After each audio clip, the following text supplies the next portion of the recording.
today we are privileged to have with us Dr. Yusuke Tampo, who is currently a postdoctoral researcher at the South African Astronomical Observatory and the University of Cape Town, having obtained his PhD from Kyoto University in Japan. His research focuses on transients, compact binaries, and cataclysmic variables. Today, he will be telling us about cataclysmic variables in the era of the Rubin Observatory, LSST. Please join me in welcoming Yusuke. You're welcome, Yusuke. All right, thank you very much. Thank you very much for this opportunity, Liz, and all the people in the UNISA.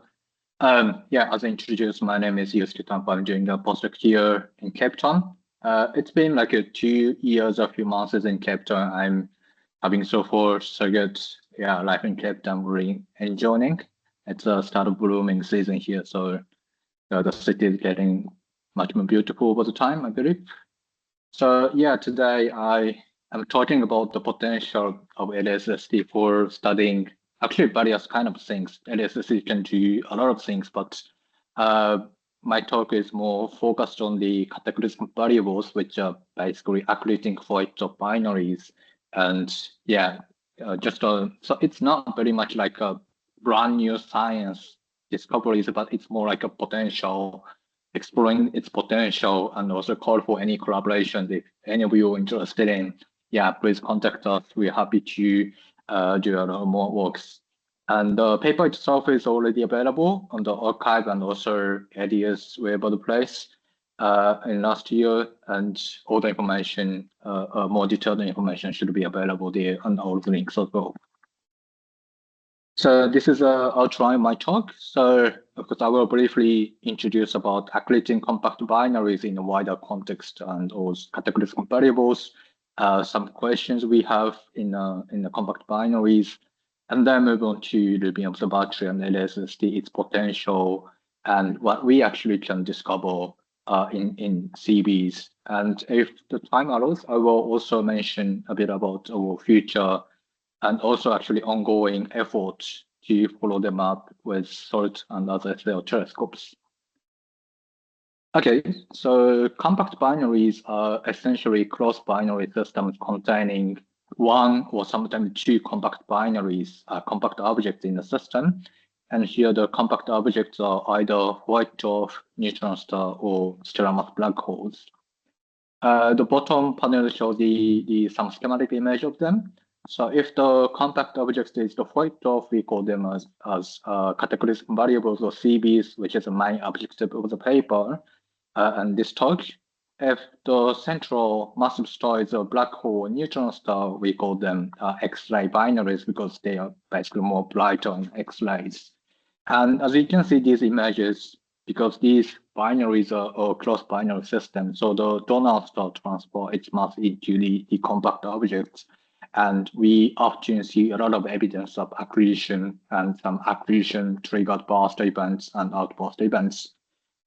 These compact binaries have been a great benchmark population of various astrophysics.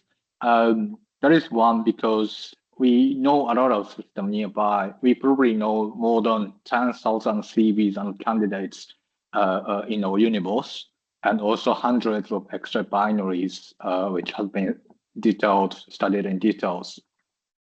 The SED is normally bright in X-ray, UV, and optical. So as many of you know, we have a bunch of telescopes that can follow up these observations. And also the time scale is really something similar to our daily lives, like from seconds to hours, days, months, and years. So it's really easy to get the complete picture of their variability, also in terms of time domain astronomy as well. So this is a great example for doing various kind of astrophysics and testing models. And as I said, today's theme is more focused on the CVs, accreting of white dwarf binaries. And these actually CVs are the largest population of galactic variables in a field, yes. So this table summarizes a variety of variabilities observed in these CV systems. The bottom ones are like orbital and white dwarf spins, which coming from the binary nature, and also the accreting nature produces QPUs and flickering other variabilities.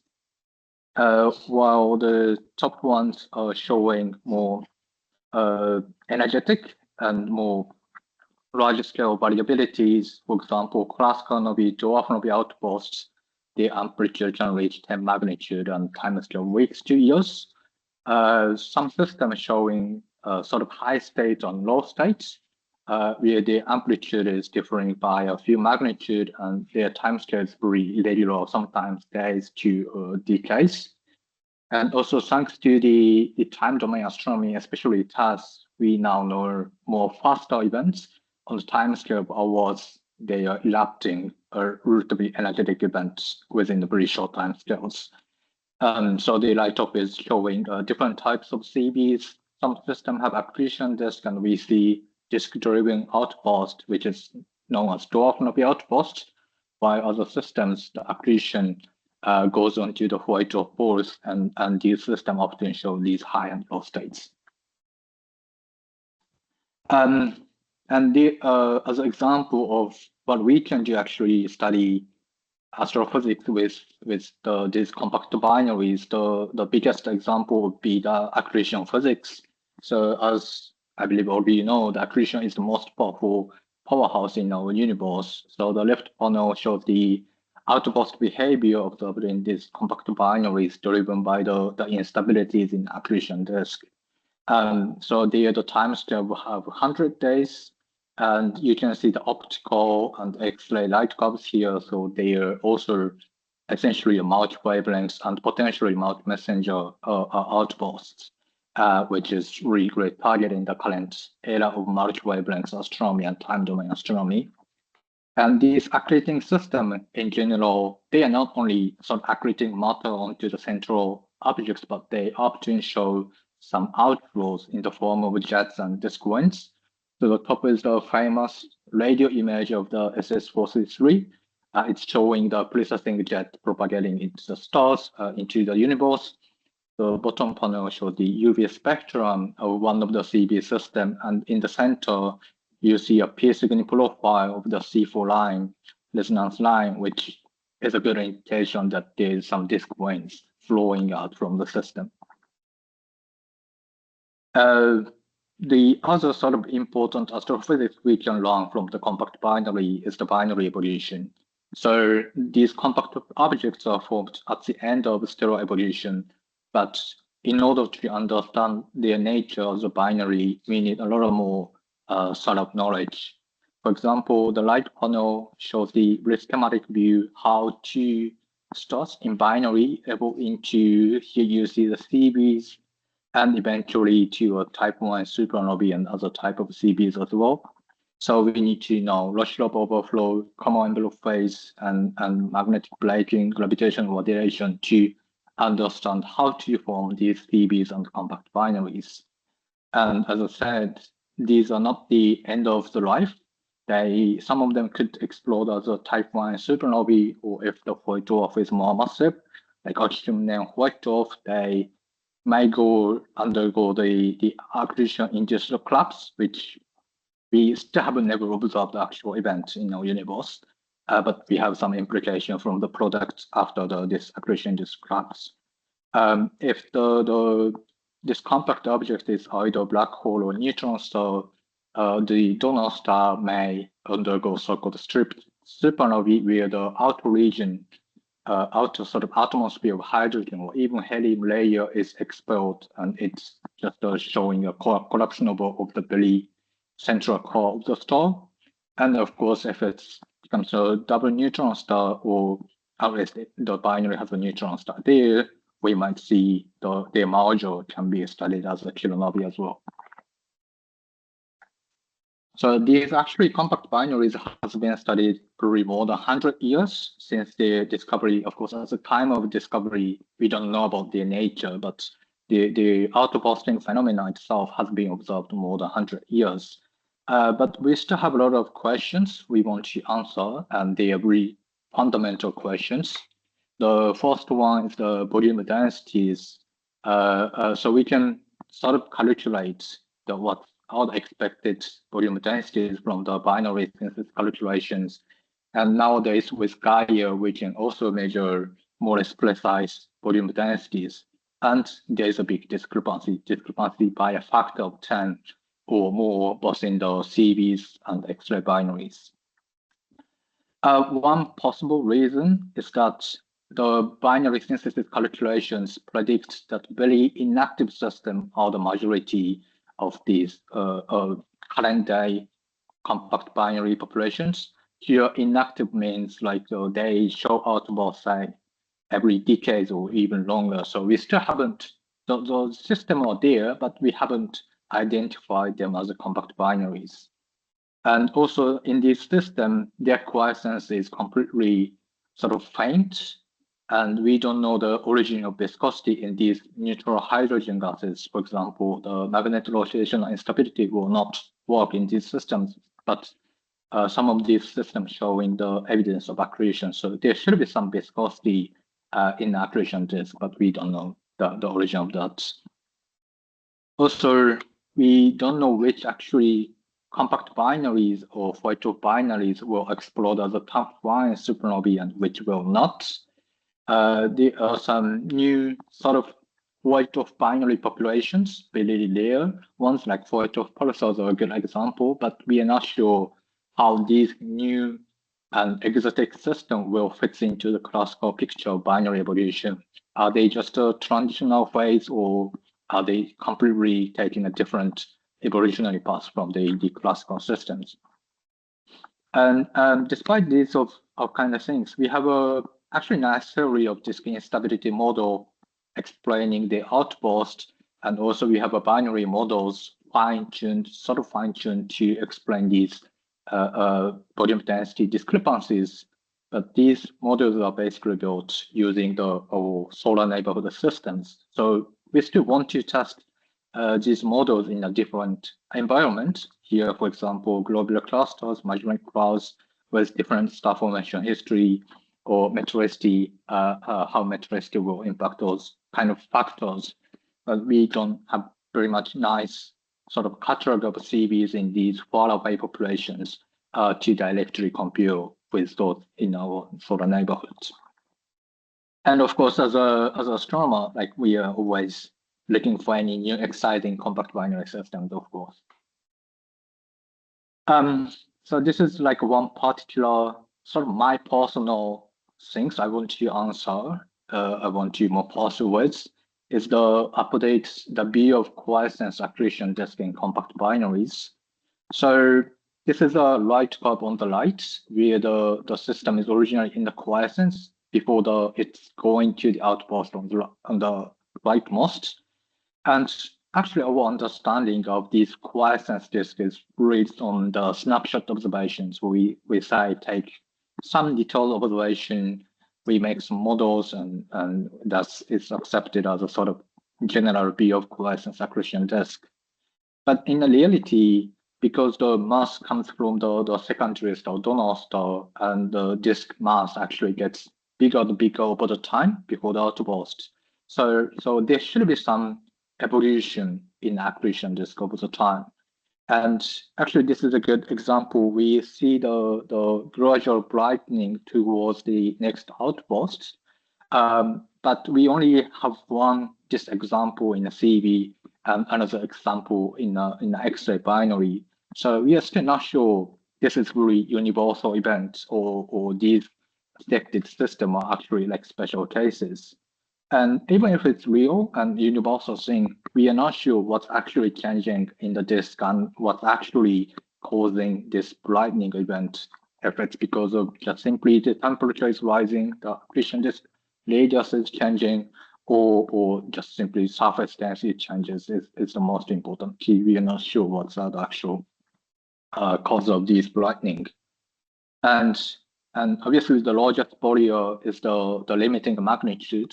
So in generally talking optical light curve, so whatever magnitude here is basically optical. The survey limiting magnitude is about 20, And if you want to get these kind of very precise data, so you can see the actual slope is not very much large. We probably need a sample something brighter than 18 magnitude or something to test these kind of stuff. But the current surveys are not deep enough.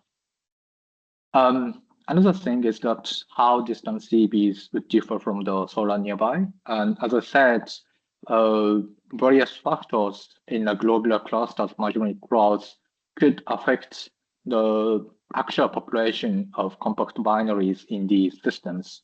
And we actually have a nice models and calculations since the 1980s when we had a sort of forced models for the CBs in our solar neighborhood. People just apply to different parameters. So left is the or I haven't mentioned very much, but this is a sort of models of the accretion disk with the different addresses and also the distribution of orbital period with, for example, 47 TAC, which is one of the great globular cluster in the southern sky. But again, we don't have any nice catalogs actually to test these models and also compare with the solar neighborhood. Again, this is basically because of our limiting magnitude is not deep enough to detect systems over there. So yeah, these are like questions. We have nice questions. We really need some deep observations indeed, and especially in terms of time domain astronomy. We need some time domain and deep imaging. And the game changer will be the Rubin Observatory LSST. So I'm not sure how many of you are actually familiar with the LSST or how many of you actually heard of. But it's a brand new 8-meter telescope, only doing time domain astronomy, only doing the transient survey basically.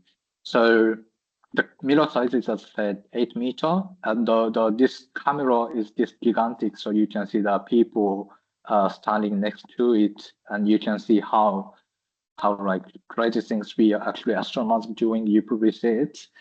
Yeah, this is one of the favorite photo from LSST or the photos. That is expected to produce 10 million alerts every night. Outside, probably before this LSST, we only had probably less than 10 million alerts per year or something. So this is really a game changer. And that can reach about 24 magnitude in a single visit. So again, if you're familiar with optical observations, like say Pan stars, for example, that's covering the whole northern sky, they only reach like 23 magnitude or something. And with LSST, with one shot, that's going to be deeper than that. And by accumulating the 10-year survey, that will reach almost 27 magnitudes for the entire southern sky. So this is a timeline. Of course, all the telescope construction started way before that, but this is a sort of timeline. Afterwards, they got the first photons on the camera and some first light event. And actually, 2 months ago, they started the official observation June 29. And so that's their first year observation is now ongoing. The bottom panel shows a few data releases. So we still only have access to the science verification data and commissioning data, but a part of the data is becoming available for the data right holders. So basically, people, it's still not completely public. Only people with the data right access can access and see it. And the part of the data became available in the end of last month. Actually, just exactly months ago, and I'm now playing around with it. And yeah, so the reason why I got interested in using LSST and this compact binaries is that because the South Africa is an in-kind contributing country for the LSST, and because of that, we have actually 10 PIs. One of them is actually based on UNISA, so I'm not sure the Sablé, I believe my pronunciation is okay. I'm not sure if Sablé is in here but yeah, they should know what's actually going on the LSST. So that's probably for you guys, people in UNISA, that might be the first person to talk to if you're going interested in using LSST. And you can see many people are actually doing some sort of synergy between LSST and SKA. My sort of PI is the David Battery in SAO, and we are sort of only group doing the time domain astronomy with LSST in South African institutes. And yeah, we had a couple of events. We had a first look event at Cape Town, and during the General Assembly of IAU 2 years ago, we had some one crash course day to learn all about the LSST. Okay, so this is the actual footprint LSST is going to cover over 10 years. So that's basically Southern Sky Survey in Chile. This color contour is corresponding to the number of visits over the 10 years. So the majority of the sky will have more than 800 visits over the 10 years. And some deep fields, they will have more than 20,000 visits over the 10 years. That includes, for example, Cosmos fields and other Euclid, X-ray, deep fields as well. And also the galactic plane is selected one of the deep fields. So they have a chance to study a lot about galactic variable stars as well. And just this is this is from the paper, and this is some plan in early 2025. So some changes have been already made. So you probably see your latest updates in the website as well. And yeah, in terms of time domain astronomy, they have been producing a lot of ballots. So since the first sort of soft launch in the January this year, they published more than 16 million alerts. But you can see actually there's not very much alerts after the end of July. That is mainly because the LSST experienced a really heavy snowstorm over there. So they are currently being offline the staff so in the sort of doing effort to access to the telescope and then doing more sort of the backing telescope online, but we still don't know when it actually will be come back online. But yeah, let's see. Okay, so the LSST became online. It's producing some enormous data. I've looked at that. That's really nice data we have. And we okay, sorry, something is going wrong on the presentation. Just let me blink back to the previous slides. Okay. But okay, so yeah, that's really great. We had a new nice telescope, and that's just covering something new. If I were just a public person, that's going to be really entertaining. But as astronomer, we need to do something. We need to answer some questions in LSST. We need to understand something with LSST, and to do this, we first need to figure out what will be the actual discovery space of these CBs or whatever science you're doing in LSST. So, and to do so, we did a mock observation simulations. So that's the main scope of this paper and the talk as well. I just want to note, so this is not how to classify among other variable stars, among other transients, or not how to identify them.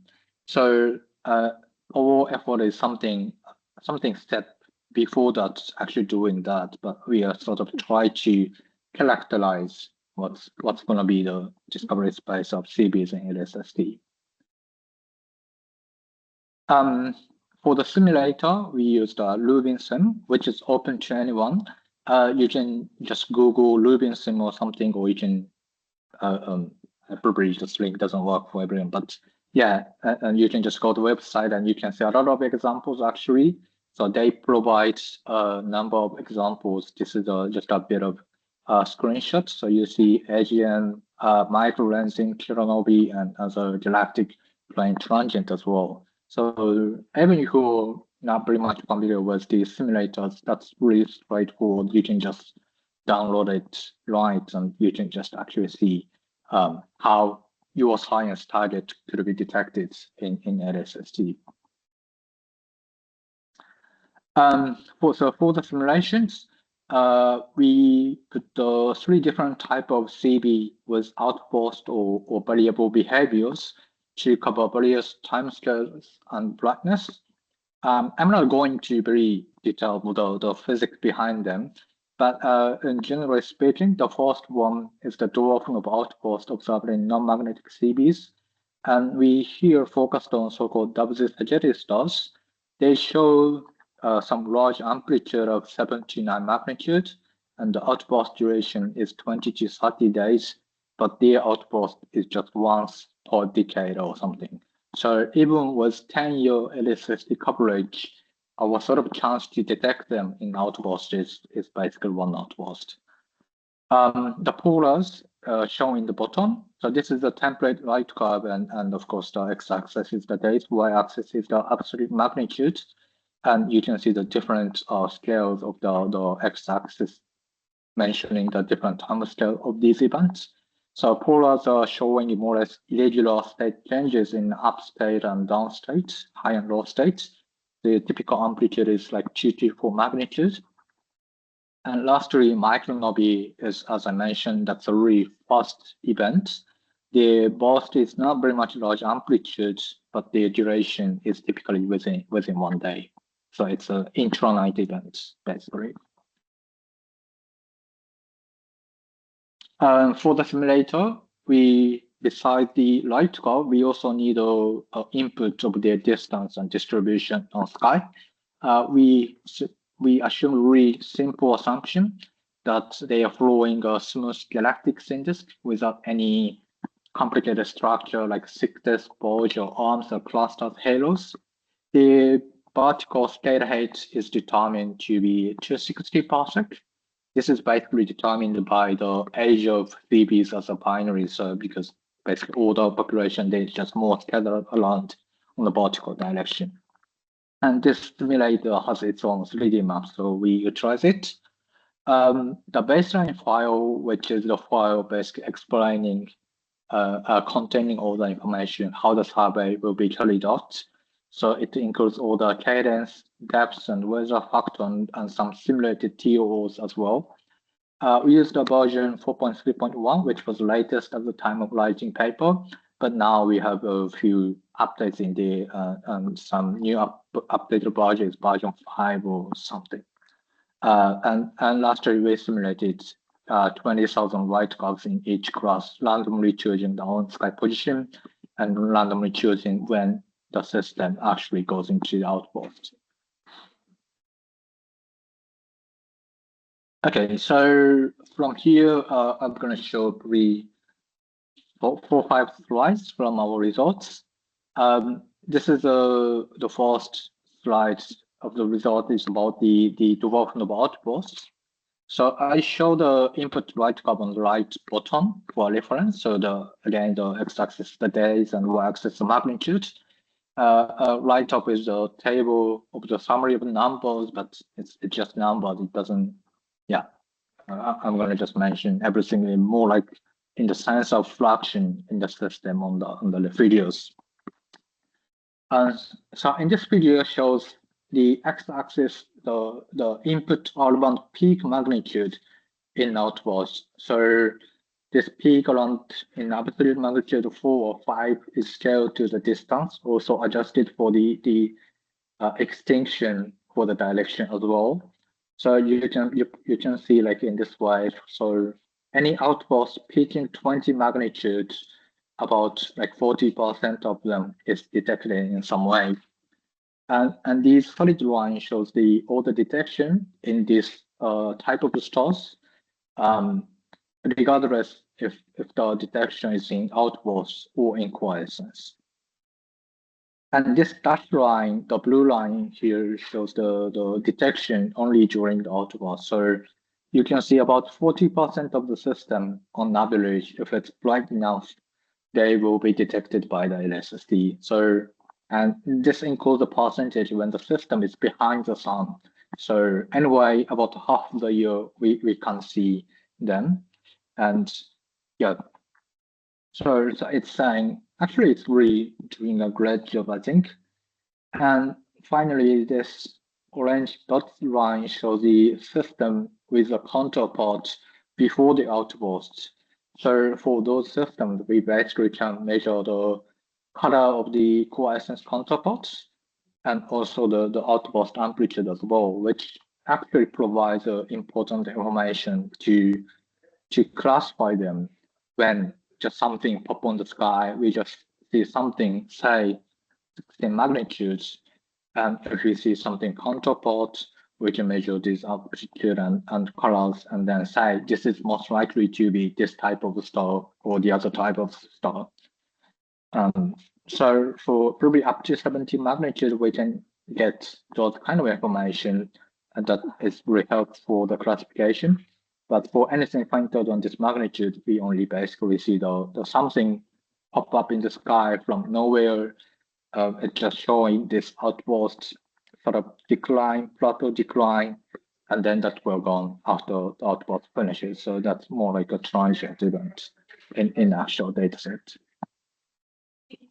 And obviously, the closest target we're going to saturate in LSST, but of course, we have much more transient surveys going on, so we should see them, yeah, in anyway. And in terms of follow-up observations, the detections along the outburst maximum, say within a few days, within a few days near the outburst maximum is important, because we somehow want to do a follow-up observation. We want to classify them, do follow-up observations, and want to do study much more details about these systems. So here, the left panel shows the time difference between the first to the second detection of outburst in accumulated fraction. And this vertical line corresponding to 1 hour. So you can see about 80% of the newly discovered outbursts will have the second detection just within 1 hour. And this time delay is really affordable for in any events, like with a time scale of days to or even longer. And that will help to exclude some bogus events and any other moving objects like near Earth asteroids as well, to confirm that this is something, out of stellar sort of physics transient is actually appearing there. Another sort of thing, important thing, is the combination of filters of these two detections. So the light matrix shows the color or the band of the first detection against the filter of the second detection. So you can see the most common combination is first detected in I band and then second detected in a Z band. So out of these 80% which have the two detections within one night, about 2/3 of them will be observed in a different bands. So we more to see the system observed in a different bands, which means like we will get the color information rather than some brightness change within one hour. So this color information will be sort of extra information that we can utilize to classify any new transients pop up in our sky. So the next result is porous. Okay, so just let me close the door because some people are just talking outside.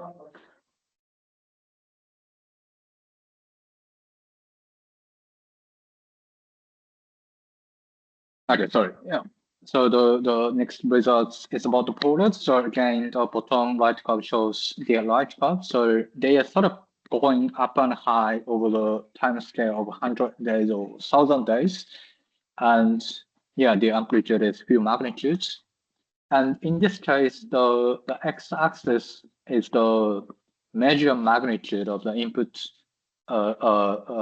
light curve. So anything about 22 magnitude, that's going to be changing, going between say 20 to 24 magnitude-ish. And then y-axis shows the difference between the median magnitude of the input and output simulated light curve.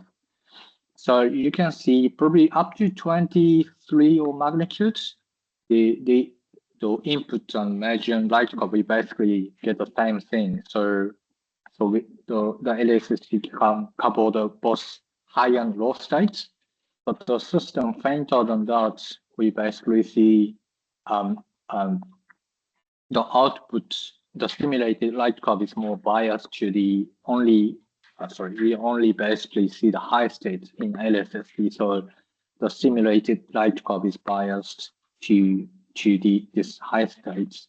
And of course, there will have a few detections over the 10 years. So orange stars are detection more than 100 detection, while these blue points, smaller points, are the detection just over the 10 years. So yeah, 23 magnitude is kind of one limited magnitude for these kind of variable stars to actually study the variability amplitude and also the time scale of going up and going down between these states.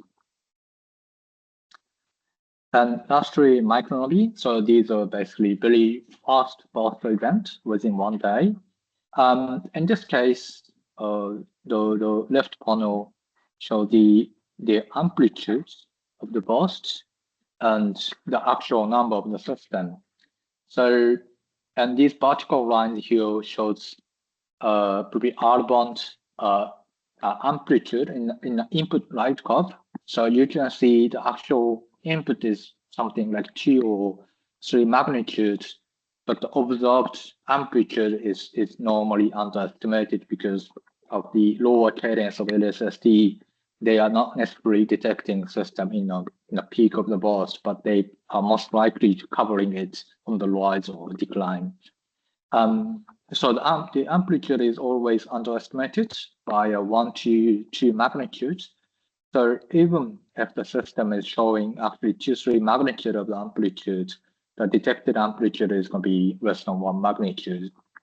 And one tricky thing is that these binary systems in general showing some orbital modulation with the amplitude of 1 or 2 magnitude. So it's probably going to be actually hard to tell if this burst-like event is really a burst event or just some sort of random modulation of the orbital variation in the system. So I have been talking about the relative numbers of the fraction of the system, but now here I try to convert it to the actual numbers. So for WZ Sagittarius stars, the dwarf event, for this subclass, we know about 350 systems. And as I said, the output recurrence time is kind of a decade. So we nowadays only see about 10 systems or something per year.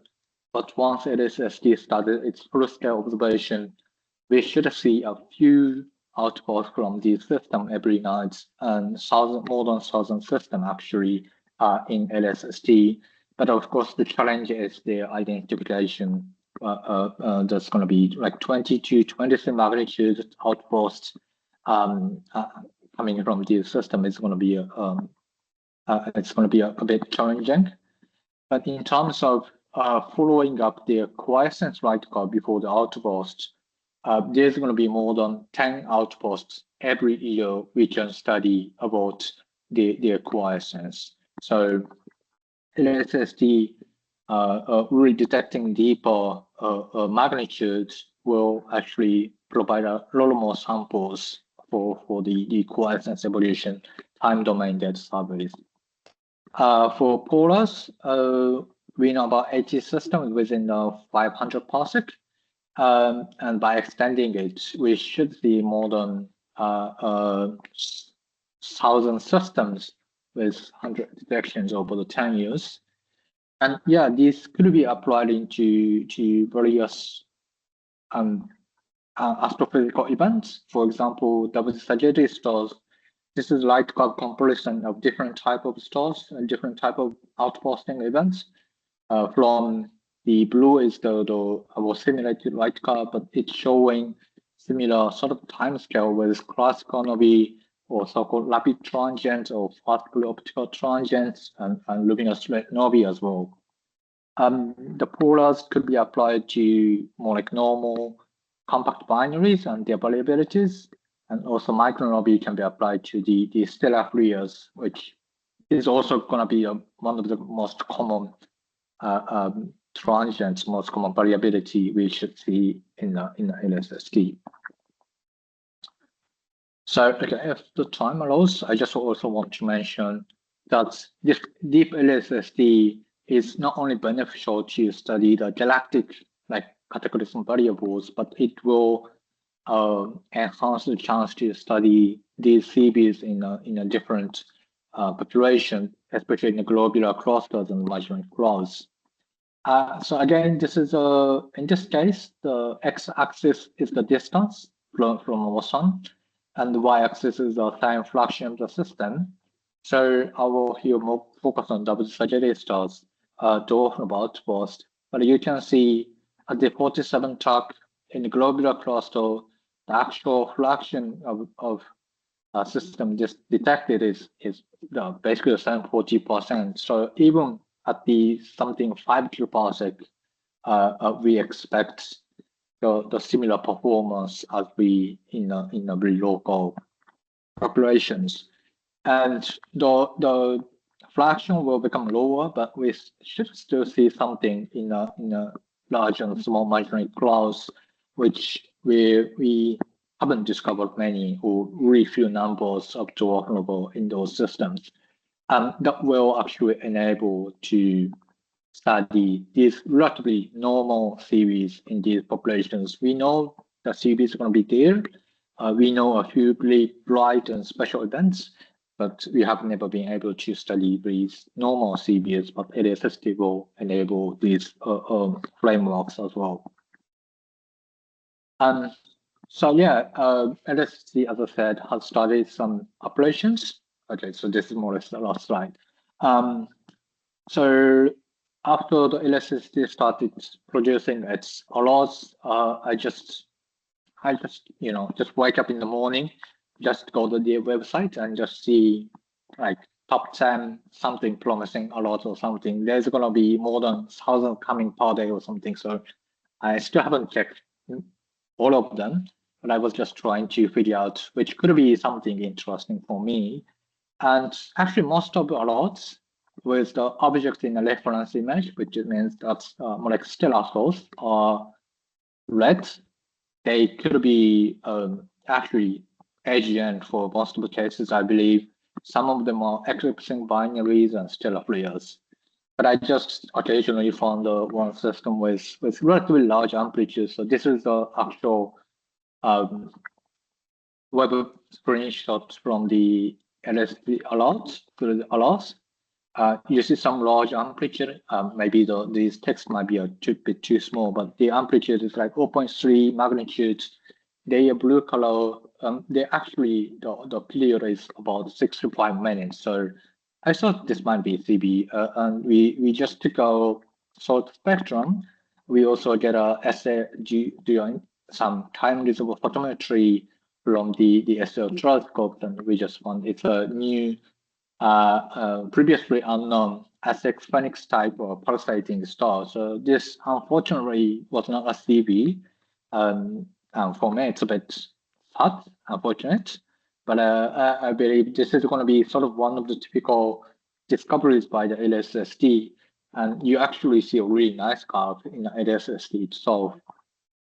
So yeah, we as a group in SA or people doing compact binaries, time domain survey, we are sort of working on still sort of selecting the targets. And as I said, LSST is currently offline, but we are planning to do these kind of things, follow-up observations for the next few years to see if something, whatever interesting pop on. And so yeah, if any of you are interested in, just please contact me, or of course, David Buckley as well. Yeah, so this is a summary of my slides. So the Rubin Observatory has started its operation in late June. that's going to produce a lot of lots.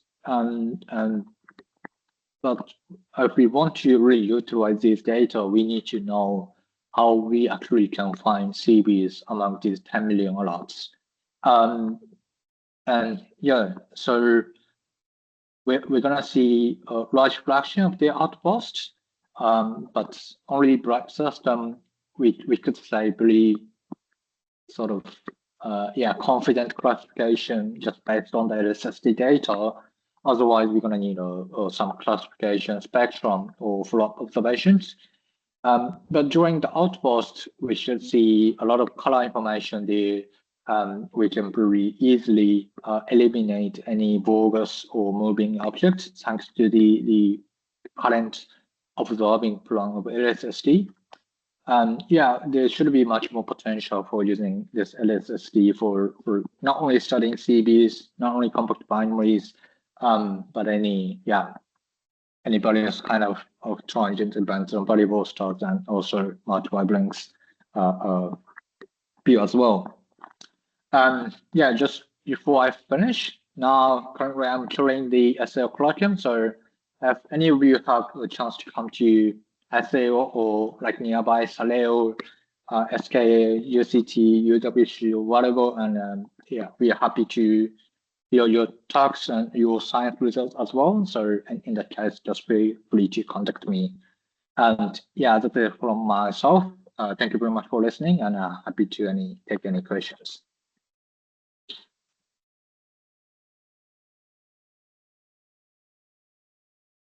Thank you very much for that wonderful and interesting talk. The floor is open for questions. Any questions? Maybe I can think of one as others are preparing. On page 23, okay, there is a simulation here. I think it's simulation of R-band median magnitudes. Yes. Preferentially, there is a magnitude of 0 in the y-axis. Is it because of the median? Is it because median is preferentially 0? Yeah, it's basically median. So so that line, so you see that line with very minimal scatter, yes. Yeah, so that's mainly because so you can see so in individual subtypes I haven't mentioned, we basically have 3 objects, and you can see that orange one, the one shows more or less pretty stable low states, and they just go pretty occasional high state you see here in the middle, right? So in this system, basically the differential is more or less zero if we mostly observe these low states. These high state is going to be basically clipped. So if we took mean, that's going to be, I think we'll be showing a bit more variety. But this mean line is basically highly biased with these inputs right calls. But okay, thank you. Any other questions? Okay, I can also ask another question on, I don't know which page is this, but there's a page where you shared about non-magnetic CVs and then the ones with magnetic. And I was looking at the light curves. There's one that shows a very sharp drop and one that shows gradual decay. I think it's that one, yes. What is the physics behind the sharp drop in the WZ type and the micronovae types? Okay, so they are, in physics, they're totally different events. So dwarf novae are basically accretion disk going to outwards. So the accretion rate enhances in a disk, and that gradually, dropping its mass to the point of when, and if the surface density decreases, becomes below some threshold, it just finishes the outburst. So it's more or less the most decline because it's basically regulated by the viscosity timescales. Okay. On the other hand, micronovae actually we don't know very much the origin, as though the most sort of theory is fascinating theory is a suggestion that these are sort of localized thermonuclear bursts.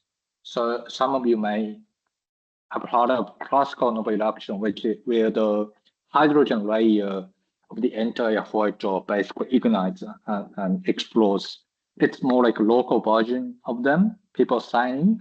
But we still don't know pretty much about these events. But it's in general, these systems show kind of more structured right compared to other systems. Okay. And when you say magnetic, is it the star, or is it for the companion for both of them? Is it for one, the compact one, or is it the disk? It's a white dwarf. If the white dwarf is magnetic, and that means the accretion goes on to the through the funnel. Yeah, to the pole. So non-magnetic means like basically there's a disk. Magnetic ones, or basically accretion goes on to the pole of the accretion. Of course, there's a inter-between system. The inner disk is truncated by the magnetic white dwarf, while there is outer accretion disk. Yeah. So even in the magnetic case, there is some level of magnetic field strength, or there is nothing completely. Is it weak magnetic field? You mean in a non-magnetic system? In non-magnetic, yes. Yes, I mean the white dwarf in general should have some magnetic fields. Probably the lowest, from the field white dwarf, I guess the lowest one from the first observation and some simulation is 1,000 Gauss or something. And these 1,000 Gauss is not strong enough to sort of stand against the accretion pressure, so that magnets will quench, and we basically see the accretion disk around the white dwarf. Okay, thank you very much. I can see that Paul has a question as well. Yes, Paul. Thank you very much for the talk. Just wanted to ask you about some of the light curves you showed, and it was one of your last slides, and you're referring to, I think, a paper that you've published this year. You had some light curves right at the bottom of the slide. This one? This one here, yes. Yeah. So I was curious, in terms of the light curves, if you look at of those three you show, the one you show at the top from Rubin, in terms of, I presume these are from different sources. Because I was curious as to why that source you see at the top, you see this regularity in the periodic behavior, whereas in the bottom two, you see, especially the middle one, you see that sort of period of, sorry, this is frequency, so I thought you were looking at this as a function of time. I was just thinking about the regularity of the cycle that you see, whether you see it all the time or whether you see it's there for some of the time and it goes away. I think it's a pulsating star, so the pulsation period should be more or less just stable. So this is something, typically, I believe in astronomy, like textbooks that says Ada star or something. So SX Phoenix star is one type of pulsating star with a different metallicity. So the period should be more or less stable, I believe, but the profile changes depending on the filter. So this is the top two is basically G band, and the bottom, the lowest one is actually clear band. So we probably can just neglect it. But for I and Z band, that's a later band. So yeah, there should be some profile changes between filters and also the timing of maxima as well. But yeah, okay, so of course, yeah. Okay, so you see the regularity of the period all the time, but in terms of depending on which filters you use, you see slightly different clarity of the period. And slightly different, probably timing of the peak, for example. Yes, that's exactly, yes. Okay. And of course, the period, the coverage is just not very long, like using 65 minutes. So we got the ground observation for photometry for 5-6 cycles or something. So yeah, there should be some errors in periodicity as well. Okay, thank you. Thank you. Thanks, Paul. Any other questions?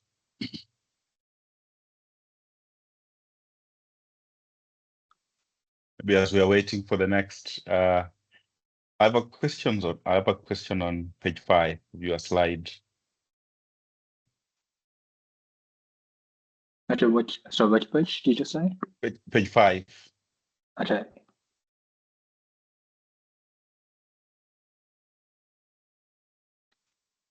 Yeah, This one? I'm just wondering. Yes, I'm wondering why we have two different X-ray light curves. Is it light curve? Yeah, for the slightly weaker X-ray and the stronger one. So why are we having the different light curves in terms of intensity, magnitudes? Yes. Thank you for the question. Yeah, so that's something I haven't very much explained. So that's basically two different bonds. These extra binaries are actually this light panel show the extra binary behind it.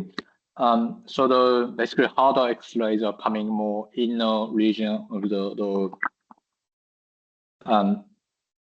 near the black hole, and especially this higher energies are brighter when there is a corona over there, which people call low and high. Low and hard states, where people just refer to that, where there's a like corona just around the black hole, and the accretion disk is actually truncated at that radius. But as the more matter sort of accumulate there, the accretion disk sort of penetrate into the like sort of surface of the white surface of the black hole, and that will overshine these accretion disk will emit more lower energies. So that's actually the timing when.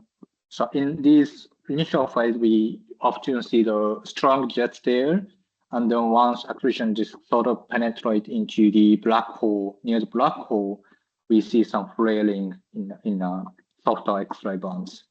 Yeah, so that's some sort of change in the structure that's reflecting some change in the system in terms of near the black hole sort of environment, the corona accretion disk there. Okay. Thanks a lot. Any other questions? Any questions for you, Yusuke? Seems like there are no more questions. People are satisfied.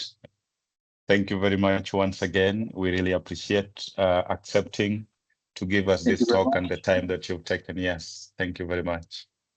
Thank you very much. Yes, thank you very much for the talk. Thank you. Thanks. Bye.